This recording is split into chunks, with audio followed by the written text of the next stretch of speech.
किसी भी फिरके से आप करना चाहते हैं, उनकी सर्टन कंडीशन है, आप जाएं, आप वहां जाके अपना आजादी के साथ प्रोग्राम करें। क्या आज अपोजिशन को मीनार पाकिस्तान में जलसा करने की इजाजत है? भाई ये तो बकवास है ना कि भाई इंग्लैंड में इजाजत क्यों नहीं है? भाई पूरी दुनिया में इजाजत है।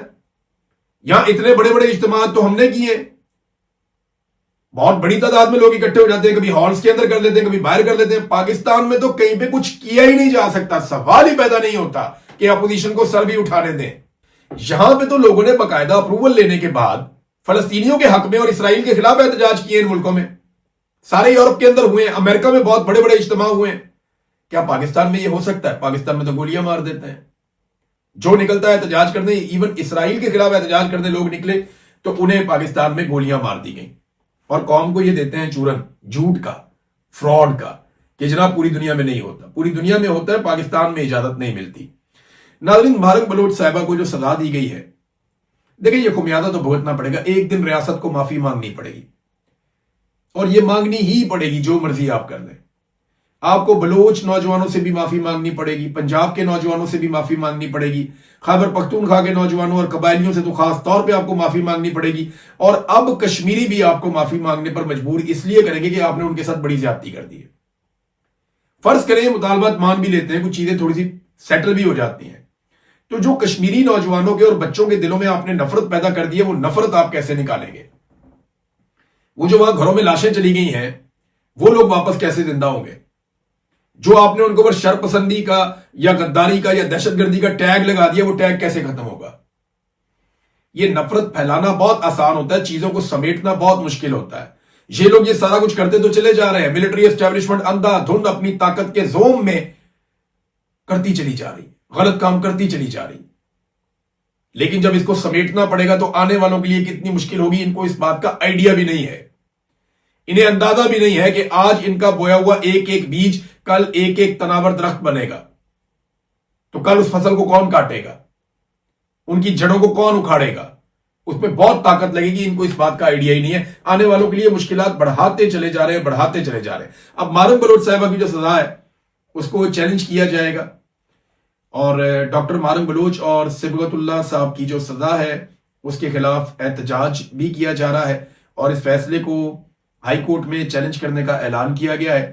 ये फैसला टिकना विकना कोई नहीं है, क्योंकि इसमें हकायक नहीं है ना। अब ये कोई दहशतगर्द थोड़ी है, ये लोग, इनको उम्र कैद की सजा सुना दी गई है।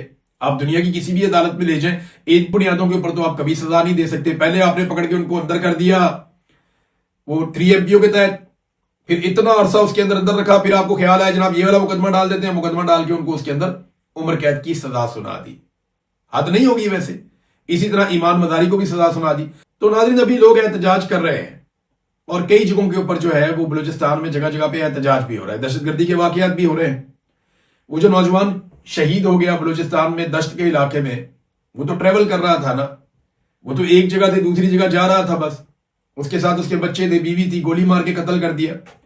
उसके वालिद का स्टेटमेंट आया, और बड़ा तकलीफ दे स्टेटमेंट था। उसने कहा जी मेरा बच्चा आखिरी होना चाहिए, मेरे बच्चे के बाद जो है वो कोई और शहीद नहीं होना चाहिए वहां पे। या तो आप बताएं कि वो हमारा मुल्क है या नहीं है। सिक्योरिटी फोर्सेस की एक लगातार नाकामी है, वो लोगों को तहफ्फुज़ नहीं दे पा रहे, और दुनिया को कहते हैं इन्वेस्टमेंट लेकर पाकिस्तान में आ जाओ।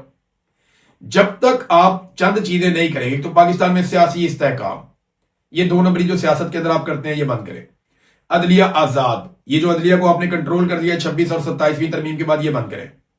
नंबर 3, आप मीडिया को आजाद करें, लोगों को आजादी इजहार राय होना चाहिए। नंबर 4, अमन और अमान मुकम्मल तौर पे पाकिस्तान में बहाल होना चाहिए, स्टेबिलिटी होनी चाहिए हर चीज के अंदर, फिर जाके पाकिस्तान आगे बढ़ेगा। जब तक आप पाकिस्तान के अंदर जमहूरियत कायम नहीं करेंगे, जमहूरी इकदार नहीं लेकर आएंगे, पाकिस्तान में कोई सरमायाकारी नहीं लेकर आएगा, उल्टा पाकिस्तान से लोग सरमाया लेकर बाहर जा रहे हैं। नाज़रीन, PIA जो है वो मुकम्मल तौर पे बिक गया, हैंड ओवर कर दिया गया नए मालिकों के।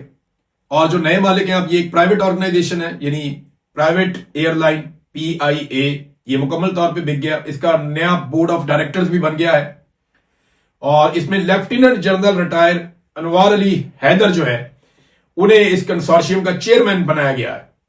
तो आप समझ गए कि किसने खरीदा है। यहां पे भी एक रिटायर्ड लेफ्टिनेंट जनरल को लाके बिठा दिया गया। अब देखें ना, इतने बड़े बड़े कारोबारी लोग हैं, 3-4 ग्रुप हैं, उन सबके नाम आ रहे थे, उनमें से कोई इस काबिल नहीं है कि वो इसका चेयरमैन बने। चेयरमैन कौन बना? एक रिटायर्ड फौजी, क्योंकि फौजी फाउंडेशन इसके पीछे है, तो इसीलिए तो ये इतना सस्ता मिला, वरना ये कभी सस्ता मिलता भी ना। उन्हें पुणे इन्होंने बेचा पीएए को, यानी 55 अरब रुपया हुकूमत को मिलेगा। इससे बहुत महंगे तो जहाज है, बल्कि इतनी इसकी आधी कीमत का तो स्पेयर पार्ट पड़ा हुआ है, बेशुमार वहां पे जहाज हैं। और इसके जो रूट्स हैं आलमी सतह के ऊपर, जो इसकी अपनी एक क्रेडिबिलिटी है पीएए की, वो कितनी बड़ी है। तो ये ओने पोने बेच दिया इन्होंने, बिल्कुल ऐसे बेचा जैसे इकबाल ने कहा था कि कौमें फरोख्तन वचर्जा फरोख्तन, कि पूरी कौम बेच दी और इतनी सस्ती बेच दी। तो इन्होंने कौम का पूरा एक इदारा बेच दिया और इतना सस्ता बेच दिया कि खरीदने वालों ने लाके उसके ऊपर एक रिटायर्ड जर्नैल भी अब बिठा दिया है। नाज़रीन, एक स्टेटमेंट दिया था पाकिस्तान के डीजी आईएसपीआर ने, सांस रोक देंगे। इंडिया को कहा था कि अगर तुमने हमारा पानी रोका, हम तुम्हारा सांस रोक देंगे। स्टेटमेंट जरा सुन लीजिए आप। हिंदुस्तान का मोदी कहता है कि हम तुम्हारा पानी बंद कर देंगे, तुम हमारा पानी बंद कर दोगे, हम तुम्हारा सांस बंद कर देंगे। याद आ गया होगा आपको स्टेटमेंट। अब क्योंकि बार बार ये स्टेटमेंट याद दिलाया जाता है कि जनाब इंडिया ने पानी रोक लिया है। राणा सनाउल्लाह ने एक हफ्ता पहले बताया था कि इंडिया ने हमारा पानी रोक लिया है, वो जब दिल करेगा हमें बिल्कुल बंजर कर देगा, जब दिल करेगा हमें सैलाब के अंदर डुबो देगा। यानी जब पानी नहीं होगा तब पानी रोक लेगा, जब पानी बहुत ज्यादा होगा तब पानी छोड़ देगा, ताकि पाकिस्तान डूबे भी और बंजर भी हो। सेम टाइम में दोनों चीजें वो करेगा। यानी उस सीजन में जब फसलों को पानी चाहिए तब नहीं देगा, उस सीजन में जब फसलों को पानी नहीं चाहिए तब पानी देगा, जब सैलाब का पानी आएगा तब पानी देगा। तो इंडिया ये करेगा पाकिस्तान के साथ, ये राणा सनाउल्लाह साहब ने कहा। लेकिन तब से लेकर अब तक पाकिस्तान ने इंडिया से पानी छुड़वाने का कोई बंदोबस्त नहीं किया। मैं नहीं कहता कि उनके साथ जंग करें, उनके साथ बात करें, इंडिया के साथ भी बात करें, अफगानिस्तान के साथ भी बात करें, बातचीत से ही मसले हल होते हैं।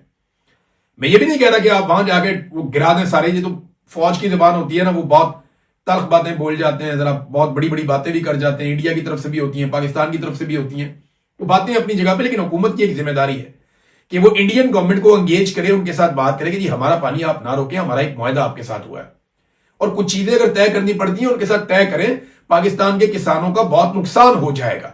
आपको आइडिया नहीं है, ये अरबों डॉलर का नुकसान आपको हर साल होगा जितना पानी इंडिया आपका रोकेगा। पाकिस्तान की मिलिट्री एस्टेब्लिशमेंट को तो इसकी समझ ही नहीं है। अब जो बेचारे हमारे पॉलिटिशियन हैं, बेशक उनके पास इख्तियार नहीं है, लेकिन वो इस बात को समझें कि आने वाली नस्लें उनको बुरा भला कहेंगी, क्योंकि वो अपना किरदार उस वक्त अदा नहीं कर रहे जिस वक्त इंडिया पानी के ऊपर रुकावटें बनाता चला जा रहा है। उसको एंगेज करें, उसके साथ बातचीत करें। नाज़रीन, डोनाल्ड ट्रंप के खानदान की एक अलग तरह की मौजें लगी हुई है। यहां एक मेरे पास से न्यूयॉर्क टाइम्स की खबर है। यह खबर आप सुनेंगे आपको आइडिया हो जाएगा। हर सौदे के अंदर कहीं ना बड़े बड़े जो अमेरिका के मेन लोग हैं उनके बच्चे आ जाते हैं, या उनके फ्रंटमैन आ जाते हैं, या उनके अपने लोग आ जाते हैं। ये लगातार होता चला जा रहा है। ये पहले भी कहीं ना कहीं ऐसी खबरें आती थी, लेकिन डोनाल्ड ट्रंप के मौजूदा दौर में ना ये बहुत ज्यादा खबरें आई हैं अमेरिकी अखबारात में कि डोनाल्ड ट्रंप के बच्चे, दामाद, वो हर उस जगह पे कारोबार करते हैं जिस जगह पे अमेरिका मुलव्वस होता है।